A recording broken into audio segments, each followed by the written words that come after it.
Hey, what's going on, guys? So today we're going to be talking about a new hobby that I've opened up a can of worms with. Now, this is something that could definitely have the potential of being way more expensive, you know. So it's new, it's exciting, I'm into it, but it's not something I'm going to be actively buying all the time just because it is expensive. So it's kind of a spin-off of a couple of my hobbies already. Like, I love collecting precious metals, as you guys know. I really enjoy coins, you know, mostly silver coins, but I find a lot of different coins, you know, kind of fascinating. And some of you know that I've been doing, you know, some paper bill hunting. You know, this is physical paper currency, mostly, you know, U.S. currency, for years now. Now, I haven't done it recently, but doing the bill hunting, you go to the bank, you know, you get a bunch of different bills. You look through for abnormalities, you know, things that were, bills that were cut weird or printed wrong, or there's errors, things like that. Interesting, unique serial numbers, those all have value. And it's just fun to collect. But I never really got into paper currency collecting. And now I have. And I'm totally hooked. It's just all history. It's such wonderful, interesting American history to me. And this particular piece is something I've wanted for a pretty long time. Not this exact piece, but something very much like it. And so I finally bit the bullet around Christmas time. You know, I got some Christmas money and some birthday money, so I pulled everything together and I bought myself this little birthday present. So I also got the album here to hold it because I wanted to have a nice place to put it. So this album holds a bunch of different bills, but right now I just have the one, and it's right on top here. So let me take it out so you guys can see this better without all the glares. You probably still get a glare because this is a graded note. So this is a 15 shillings paper money, essentially, right? Because today we have paper money and we have change. And it's more common for higher denominations to be paper. Like, you know, if you want to buy something for $18, you would give the cashier a $20 bill. You wouldn't necessarily pay with a bunch of change. But this is a 15 shilling paper note. Now, to give you an idea, 15 shillings, that I believe is exactly what Bob Cratchit got paid on a weekly basis, of course, in the Scrooge movies, you know. So, just to give you an idea about it. And actually, if you look, there's kind of a bunch of articles online talking about how it was a decent pay. Like, if you look at inflation and the pay rate exchange, all that kind of stuff, like, that was not a bad living back then. Although it seems like, obviously, Scrooge was ripping them off, clearly. But anyway, so this is it's a colonial note. So if you don't know, if you're young, God help you if you live in America watching this and you don't know this stuff, but we were all English, and then you know, we started settling the Americas, the new America, and we had the original 13 colonies that we established. We have the Revolutionary War, right? At the time, we didn't really have a currency. We were using different types of currencies. I believe that some British currencies were still being used early on, and things like the Spanish real, that was used as money, of course. You know, gold and silver was always money everywhere. But each state from 13 colonies would create their own money. So this type of bill from the state of New Jersey, this was considered legal tender from September 20th, 1776, all the way to January 1st, 1780. All right, so again, this is a time period where we have different types of money being used. There's nothing really set in stone yet. Obviously, I would hope you know that July 4th, 1776 is when we created our country, America. What makes this note so interesting to me, this was actually physically made on March 25th, 1776. That's when this was printed. It was printed by Isaiah Collins. So back then there were known different printers. And so when this was first printed, you have to imagine that, you know, it was created, but it wasn't legal tender yet until technically September. But of course our country is being created in July. So this was money in New Jersey, actively still being used as money, even though it wasn't official yet, right before, you know, the Declaration of Independence was signed, all that stuff. It's such a fascinating thing to me. I mean, this piece of paper will be 250 years old, right, in 2026.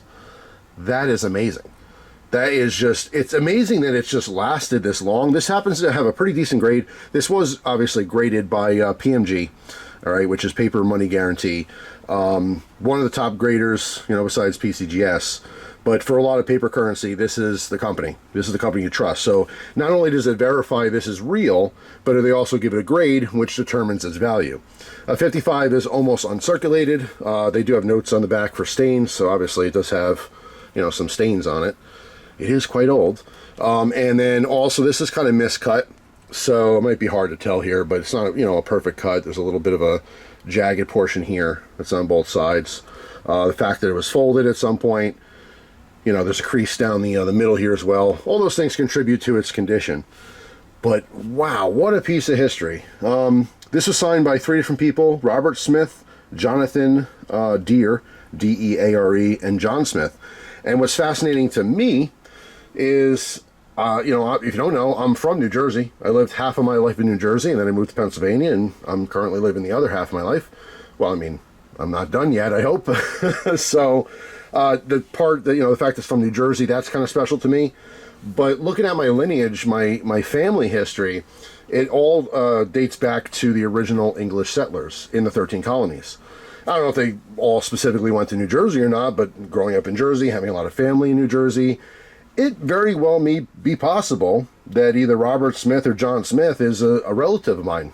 I have no idea.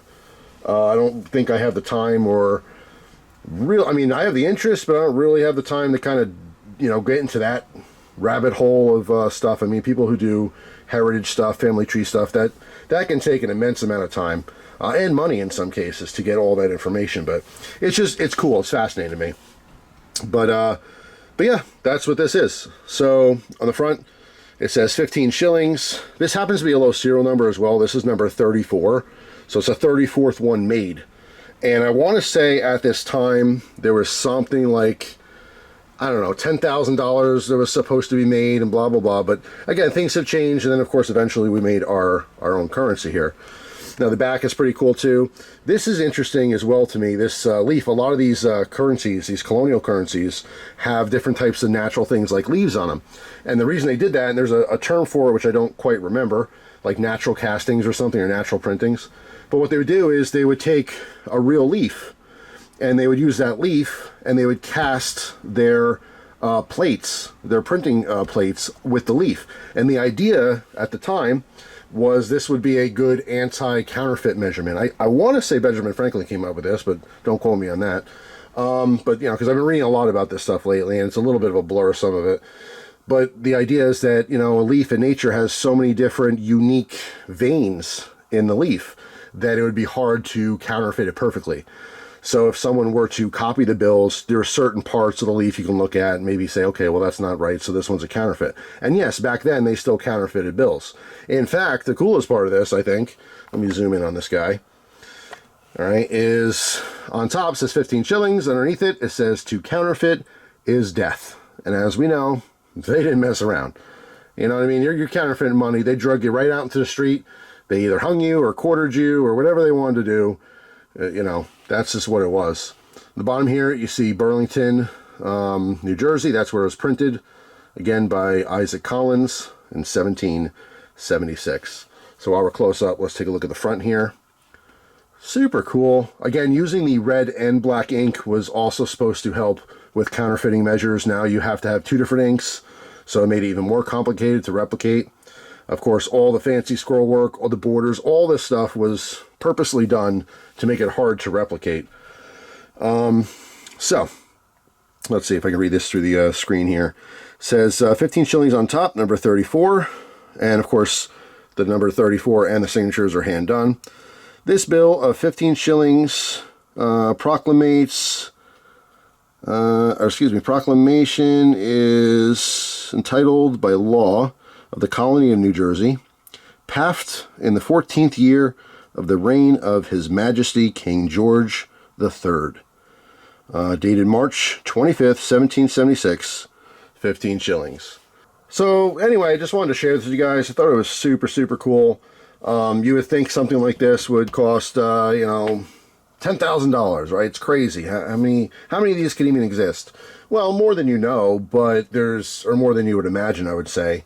But they're still obviously extremely rare. This piece in this condition is in the $250 to $300 range. I got a really good deal on it, so I went for this one. There's all kinds of different denominations from, obviously all the different colonies at different times as well, different dates. They're all very well known. They're documented. There's books about them and stuff. What's interesting is this exact note. Not only that, this one, like this exact 15 shillings notes that were from 1776 for New Jersey. Some of them are signed by John Hart. And if you don't know that name, John Hart, I believe, was the oldest person to sign the Declaration of Independence. Any of these notes, not just New Jersey, I want to say he did other states too, but those notes are obviously worth more, being that you have a hand signature of someone who signed the Declaration of Independence. I mean, that's some crazy stuff, right? I mean, all this, it's funny because like this is our actual American history, but all of it just makes me think of friggin' Nicolas Cage, because I love National Treasure and, National Treasure 2. I love those movies. They're so fascinating. I mean, it's funny because it's just a movie, but there is so much history, obviously, within the movie, too. And it's very exciting, obviously. It's an adventure, thriller movie, right? But yeah, this piece, the John Hart signed ones, those are more like $1,000, $1,200, depending on condition. And, of course, they can go up through the roof for something that's in, like, awesome condition. But yeah, it's just super exciting to me. I love this type of stuff. My grandfather was really into history on my father's side. He wanted to be a historian, but he ended up being a postmaster in New Jersey instead. But yeah, I mean, I think he's passed it on to me, where and my dad really likes history too, but I love history. I just think it's so fascinating. You know what I mean? It's so cool to be like physically holding this. And to think not only how old it is, but, what was it used for? What were people buying with this? Who had it in their hands? It's crazy to me. So it's such an interesting hobby. But like I said, I mean, these are expensive. You don't have to get expensive old bills like this. But, obviously if you get one that's really torn and hard to read and just in horrible condition, it's not like they're $6, $10. I mean, they're still $80, $100, and once you get these graded, obviously it's a process that costs money, and depending on the grade, it makes it cost more, right? The value goes up. So I would say, like, on average, these colonial notes specifically, these are like in the, I want to say $150 to probably $600 range. You'll see a lot of them for like $300, $400, and that's a lot. That's a lot to consistently collect. Now, obviously, if you relate it to like knives, yeah, there's plenty of people who buy $300, $400 knives all the time. But that's not everyone. It's certainly not me. I trade for a lot of stuff. And people who have stuff like this, they don't want to trade for knives and gear. They want other paper money. So it's not going to be easy for me to build, a big collection quickly. And I'm fine with that. That's okay. This is a long-term commitment, you'll say, to notes. But like, I like these, and my goal is to get one from each colony. I think that would be friggin' awesome. But there's all types of paper money. There's obsolete money. Obsolete money, you could, if you go into like coin shops and stuff, you'll see this, or you can look it up online. But like let's say you have like a $10 bill from such and such bank in California, whatever. At some point in our history, banks would make money. They had their own money they were printing, right? That's illegal now. We'll never see that again. But those notes at some point became obsolete. It was no longer legal tender, but they become collectibles. So that's like an interesting thing to get into, specifically with paper currency. And then, of course, even before this, we had the continental currency. The continental currency was something that, it died from inflation, essentially. In fact, I think there's even something like it's not worth a continental note or something like that. There's some saying that goes along with that. And that's because the continental currency was like our first kind of American currency. Well, I say first because I'm assuming that our current currency will eventually die from hyperinflation. We'll see. But that it died because they just made too much of it. It became worthless. The denominations got too high. You're talking about, 1776, right? 15 shillings is a week's worth of wages. But they had notes, predating this that were like, $10, $30, things like that, So you have to kind of think of the, all the different civilizations in history that created their own money, right? They're all promises of money, so you can exchange it and live life, buy things, that kind of stuff. And it's all failed. Every single fiat currency, that's what fiat currency is. It's a currency that's just made up out of thin air. You have a government or a society that says it's worth money, and so everyone believes it, and that's how it works, is you keep passing along back and forth to each other. It's all failed. Every civilization, every ruler of the planet, right? Every single type of people that were ever in charge. It's amazing. It all died. It's all worthless. I mean, today, they're collectibles. They're fun little novelty things to collect, but you can't just go buy groceries with it. You can't buy gas with it. You know what I mean? So every currency that human beings have pretended was money was eventually worthless. And there's no reason to believe that would stop anytime soon. Right? Even when we go to things like digital currencies, they're currently worth something because you can get something for them, but you know, eventually they're not going to be worth anything. It's a blip in history. That's it. But I just think this stuff is super fascinating. So just wanted to share with you guys, if you happen to collect paper notes and you also happen to collect knives and gear, hit me up on Instagram. Send a message, because I'm down for trading. I want to build my collection. I am knife and gear rich and paper poor. So if you have some cool old builds or something, in this particular case, like stuff like this, I just want to collect graded items, because the biggest thing is it gives it authenticity, right? So you just know it's authentic. There's a ton of stuff that could be easily faked, especially like obsolete banknotes. That's something that, you know, you can easily fake with a good printer and some knowledge about it and stuff like that, some really good images. But things like this that are graded, just that's a verification for it, right? As far as the grade, I don't care. I'll be interested in lower grade stuff, higher grade stuff. Just depends. But yeah, reach out if you happen to collect this stuff and, you know, you want more knives. You have a bunch of this, and now maybe you're the opposite. Maybe you've been collecting this for 20 years, and now you're getting into knives or gear. I'm your dude, because we can definitely hook each other up. But anyway, that's it for now. Thought it was just something cool to share. Hope you guys have a wonderful day, and I'll see you tomorrow with a brand new video. Take care.